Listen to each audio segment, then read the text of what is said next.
by the eternal God. No power on earth nor in hell itself will ever break me. I have not loved the world, nor the world me. I have not flattered its rank breath, nor bowed to its idolatries a patient knee, nor coined my cheek to smiles, nor cried aloud in worship of an echo. In the crowd they could not deem me one of such. I stood among them, but not of them. I beg your pardon. Good morning, mademoiselle. If I may presume. I find it comfortable away from the glare of the street. Thank you. Mademoiselle, pray forgive me, I see it is madame. Permit me to say again how great an honor I shall esteem it to be of any service. I beg your pardon, madame. I'm afraid my manners have grown rusty with disuse. It is not often a lady comes here now. This inn, like myself, has fallen upon unlucky days. You are, I presume, the innkeeper, Melody. I am Major Cornelius Melody, one time of His Majesty's 7th Dragoons, at your service. Oh.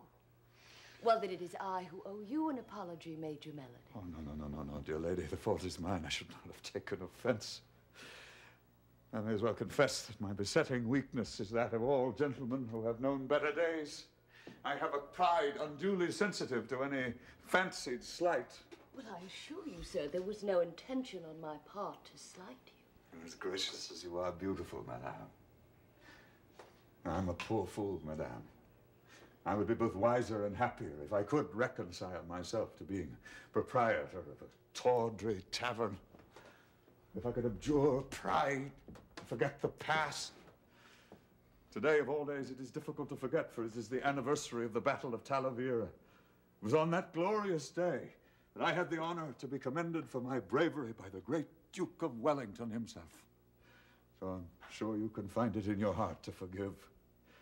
One so beautiful must understand the hearts of men full well, since so many must have given their hearts to you. Ah, yes.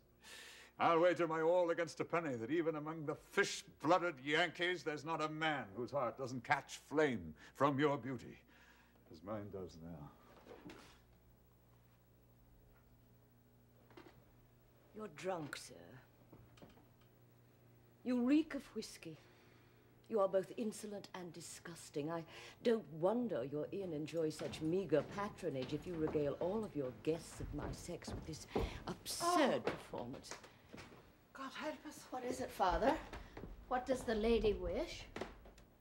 I've come here to see you, Miss Melody, hoping you might have some information about the whereabouts of my son. Your son? You are his mother? Madam, in God's name, why didn't you say so? I've been to the cabin, but to find the hermit has flown. He's here, Mrs. Harford. He's been sick. Sick? Well, not seriously. Oh, he's over it now, or almost. It was only a spell of chills and fever he caught from the damp of the lake. I had him come here where there's a doctor handy and someone to nurse him. That someone being you, Miss Melody? Yes, me and my mother and I. Well, I'm very grateful to you and to your mother for your kindness. Oh, don't you be thanking us, ma'am. Sure, your son is a fine, decent lad, and we've all great fondness for him. Oh, he'd be welcome here if he hadn't paid a penny. This is my mother, Mrs. Harford. Well, how Pleased to make your acquaintance. Nora, for the love of God, stop it. I'm sure Mrs. Harford is waiting to be taken to her son. Am I not right, madam? That is true. If you would be so kind, Miss Melody, I've only time for a very short visit. Yes, please follow me, Mrs. Harford. What a pleasant surprise for Simon.